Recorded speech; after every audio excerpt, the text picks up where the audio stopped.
Hello बच्चों, hope you all are good and having a great day so far. My name is Gaurav Sharma. बच्चों yo welcome here. हम already इस video में हम लोग जो बात करेंगे, हम बात करेंगे टॉपिक की do organism create exact copies of themselves. हम इस टॉपिक पे किस तरह के 2 और 3 मार्क्स वाले क्वेश्चंस बोर्ड में बने हैं और किस तरह के आपके बोर्ड में बन चुके हैं कि कैसे जो ऑर्गेनिजम्स होते हैं वो क्रिएट करते हैं या कर सकते हैं एग्जैक्ट कॉपीज ऑफ देमसेल्व्स, अपनी तरह के ऑर्गेनिज्म की। इस कॉन्सेप्ट से 2 या 3 नंबर के सवाल किस तरीके से बोर्ड में बने हैं या बन सकते हैं। उसके अलावा बच्चों ऑलरेडी हम लोग सभी टॉपिक्स पे आपके टॉपिक वाइज जो है इस चैप्टर से हाउ डू ऑर्गेनिज्म रिप्रोड्यूस से वीडियोस बना चुके हैं, राइट, जिसमें हमने 2 मार्क्स 3 मार्क्स 5 मार्क्स वाले क्वेश्चंस को कवर किया। उसके अलावा हम ऑलरेडी जो है कवर कर चुके हैं एमसीक्यूज को, असर्शन रीजंस को, केस स्टडी बेस्ड क्वेश्चंस को, सभी के चैप्टर्स के। आप जाके प्लेलिस्ट में देख सकते हैं, ठीक है। जाइए आई बटन पे क्लिक कीजिए और वंडरफुल सेशन का मजा लीजिए बच्चों, जिससे कि आप अपने बोर्ड की तैयारी को और भी अच्छे तरीके से कर पाएं, राइट। तो देर किस बात की है, चलिए शुरुआत करते हैं अब अपनी इस वीडियो की। तो ये है हमारा पहला क्वेश्चन जो कि 2017 में पूछा गया है। सवाल है reproduction is one of the most important characteristic of living beings. Yes, ये एक इंपॉर्टेंट कैरेक्टरिस्टिक है लिविंग बींग्स का, बिल्कुल। Give 3 reasons in support of the statement. भाई ये अगर मैं एक सिंपल सा अगर यहाँ पे सवाल पूछूं आपसे, क्या रिप्रोडक्शन सही में बहुत जरूरी है? देखिए ये जरूरी किस लिए है, ऐसा नहीं है कि इसके बिना हमारा जीवन नहीं चल सकता। जैसे आपके एक प्रोसेसिंग डाइजेशन के बिना आपका जीवन शायद ना चल सके, है ना, लेकिन क्या रिप्रोडक्शन के बिना हम रह सकते हैं? लेकिन ये एक लिविंग का बहुत इंपॉर्टेंट कैरेक्टरिस्टिक है किसी और मसलों को लेके। क्यों? उनको जानते हैं हम इन 3 पॉइंट्स के अंदर। देखिए सबसे पहले that is essential for existence and continuity of the species. सिर्फ स्पीशीज की कंटिन्यूटी को बनाए रखने के लिए ये एक इंपॉर्टेंट कैरेक्टरिस्टिक फीचर होता है किसी लिविंग ऑर्गेनिज्म का, या उसके लिए सबसे इंपॉर्टेंट होता है ये हम कह सकते हैं।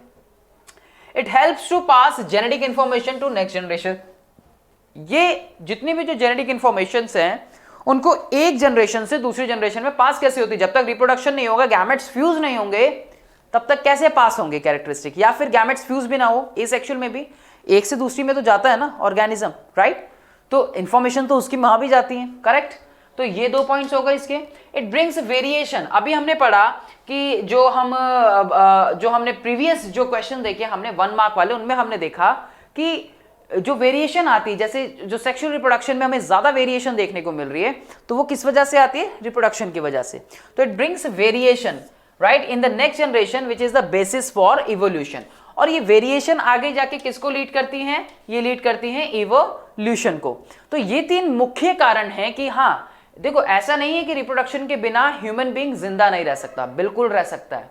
ह्यूमन बीइंग रिप्रोडक्शन के बिना जिंदा रह सकता है। ये कैरेक्टरिस्टिक इंपॉर्टेंट पॉइंट जो पूछे गए हैं वो इसलिए पूछे गए हैं कि एक लिविंग के कैरेक्टरिस्टिक को कैसे डिनोट कर रहा है वो, ठीक है।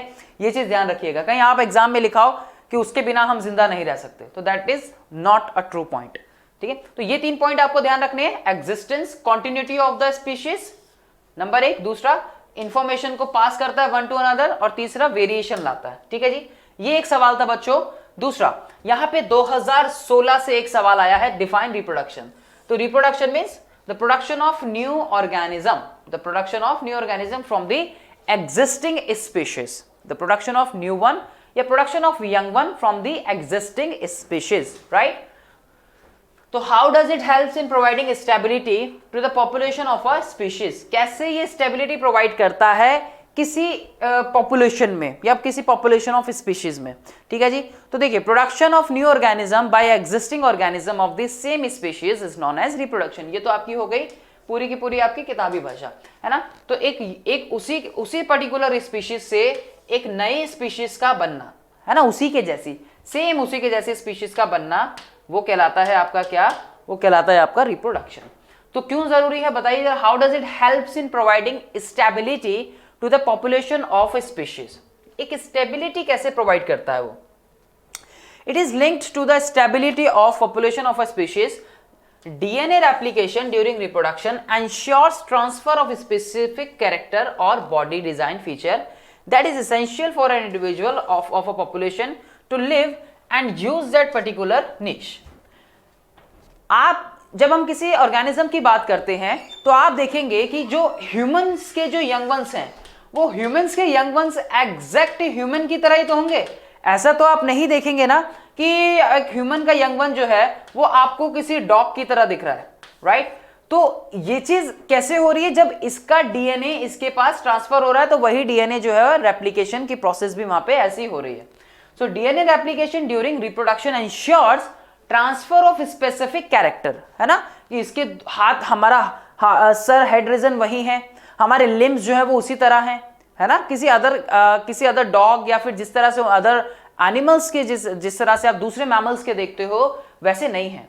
हमारे सिर्फ ह्यूमंस की तरह, जिस तरह से ह्यूमंस के जो संरचना होती है, जो स्ट्रक्चर डिजाइन होता है, बॉडी एंड स्ट्रक्चर डिजाइन जो होता है वो बिल्कुल वैसा ही है, राइट। ये चीज मैं यहाँ पे समझाना चाह रहा हूँ। तो उसी से उसको एक पर्टिकुलर नीश मिलता है। एक पर्टिकुलर नीश का मतलब पर्टिकुलर एक उसका एनवायरमेंट जो है, जिस तरह का उसका एनवायरमेंट है, जिस तरह के उसके कैरेक्टरिस्टिक फीचर हैं, वही उसके उस अपनी स्पीशीज से मैच करते हैं। तो some variations present in a few individuals of a population caused due to reproduction also helps in their survival changing in niche. तो कई बार वेरिएशंस आने की वजह से भी उसको सर्वाइवल एडवांटेज मिलती है। आपने बैक्टीरिया वाला एक केस पढ़ा होगा जब आप इस चैप्टर को पढ़ते हैं, वहां पे आपने देखा होगा, या फिर जब आप हेरिडिटी वाला चैप्टर पढ़ते हैं तो वहां पे आपने देखा होगा कि एक बैक्टीरिया को किस तरह से एडवांटेज मिल सकता है ना।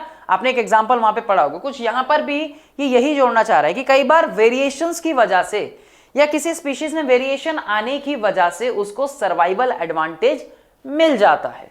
ठीक है, वेरिएशंस आने की वजह से।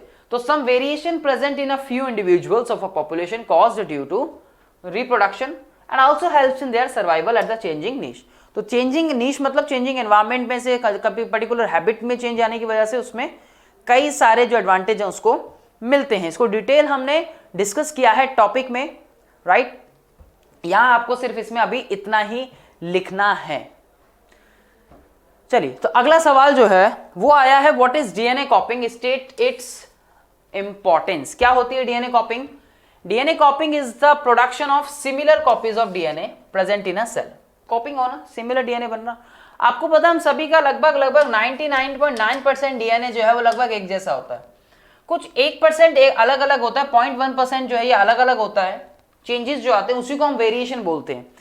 आप एनसीईआरटी में एक वर्ड पढ़ते होंगे इससे रिलेटेड जिसको बोलते हैं सटल चेंजेस, सटल चेंजेस। और यही चेंजेस जो है स्पीशीज में हमारी एक दूसरे से क्या लाते हैं, एक दूसरे ऑर्गेनिज्म से वेरिएशन का काम करते हैं थोड़ा सा। तो DNA copying is essential, yes, because reproduction through which of the organism pass on their body features to their offspring, right. तो एक से दूसरे में जा रहे हैं characters, right. Moreover minor alteration during the process of DNA copying result in the production of variation. Minor alteration, थोड़े से चेंजेस आना, ऑल्टरेशन मतलब चेंजेस आना। The process of DNA copying result in the production of variations। थोड़े से changes जब आते हैं सीक्वेंस में या डीएनए में तो क्या होता है, वेरिएशन हमें देखने को मिलती है। तो ये वेरिएशन कैसी होती है? Such variations are useful for the survival of the species over time. कैसी है ये? उसको एक लॉन्ग टाइम के लिए उसको सर्वाइव करने में वहां पे हेल्प करती हैं। ठीक है ना, ये चीज समझ आई ना। तो इसके बहुत से एग्जाम्पल्स हैं, आप लोग देखिएगा। तो 2014 में ये सवाल पूछा गया है कि what is the effect of DNA कॉपिंग। DNA कॉपिंग का क्या इफेक्ट पड़ता है? अभी हमने वेरिएशन की बात की, वही कुछ। Which is not perfectly accurate on the reproduction process, जो कि which is not perfectly accurate, जो कि एक्यूरेट नहीं है on the reproduction process. How does the amount of DNA remain constant? Amount of DNA constant कैसे रहता है? अच्छा क्वेश्चन है। Through each new generation is a combination of DNA copies of two individual. एक DNA का amount दो कैसे accurate रहता है, ये चीज उन्होंने यहां पे पूछी है। तो इसको कैसे बताएंगे? सबसे पहले हमें बताना है कि इफेक्ट क्या है। सबसे पहले हमें क्या बताना है कि व्हाट इज द इफेक्ट। तो देखिए, in the process of reproduction if DNA copying is not perfectly accurate the variations occur. Variation कब आ रही है? जब डीएनए कॉपिंग, यानी कि हम इसको एक तरह की एरर बोलते हैं। जब वेरिएशन आती है ना, इसको हम एरर का नाम भी देते हैं कि एरर आने की वजह से वो वेरिएशन आने को देख रही है। तो DNA copying is not perfectly accurate, variation occur. in turn may allow few individual of a population to survive in a altered niche and becomes the basis of evolution. ये वेरिएशन आती हैं, तो वेरिएशन किसको lead करती हैं? एक long term के बाद इवोल्यूशन को लीड करती हैं. And over time such variations are useful for the survival of the species. कई ऐसे एग्जांपल्स हैं जिनसे हमें पता लगता है कि ये अगर वेरिएशंस आ रही हैं तो वहां उनको सर्वाइवल एडवांटेज मिल रहा है किसी पर्टिकुलर स्पीशीज को. The combination of DNA copies of two individuals like male and female occurs during sexual reproduction. Reductional division, जिसको हम मियोसिस का नाम देते हैं, during gamete formation halves the chromosome numbers in both male and female. Meiosis में देखा है ना आपने कि सपोज ये 2n है तो ये हाफ नंबर ऑफ क्रोमोसोम में जो है ये अलग अलग जो है ये किसमें ब्रेकडाउन जो है इसका हो जाए. रिडक्शनल डिवीजन बोलते हैं इसको. So half the chromosome number in both male and female gametes. Since these two gametes fuse during fertilization, the original number of chromosome is restored in the offspring. So by this way the amount of DNA remains constant in each and new generation. तो क्या होगा? तो half of अलग अलग numbers में जो chromosome का जो है वो डिवीजन हो जाता है. मतलब इसको रिडक्शनल डिवीजन कहते हैं. रिडक्शन मतलब कम होना. कि जैसे सपोज यहाँ पे 2n है तो 2n से क्या हो गया, ये nn जो है वो अलग अलग निकल गया. फिर इस n से जो है वो अलग अलग nn जो है वो हाफ ऑफ नंबर में जो है वो डिवाइड हो गया. इसको बोलते हैं रिडक्शनल डिवीजन. तो ये मियोसिस की प्रोसेस की वजह से, इसका सिंपल आंसर क्या है? मियोसिस. एनसीईआरटी में बच्चों ये लाइन लिखी हुई है, आप देखिएगा. तो मियोसिस की वजह से वो जो इक्वल नंबर ऑफ डीएनए है वो इस वजह से रह पाते हैं. ठीक है. सो यस, यहाँ जो कीवर्ड आया पूरा इसका कीवर्ड क्या है? ये रिडक्शनल डिवीजन यानी मियोसिस, इसलिए मैंने इसको सर्कल कर दिया. तो ये आपको इसमें इस तरह से लिखना है.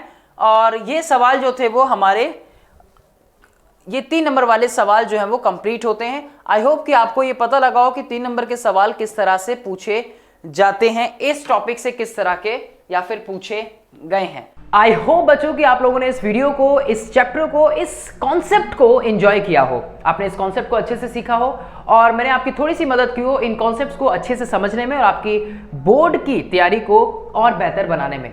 अभी के लिए इतना ही. मैं मिलूंगा आप लोगों से नेक्स्ट वीडियो में. Thanks for watching.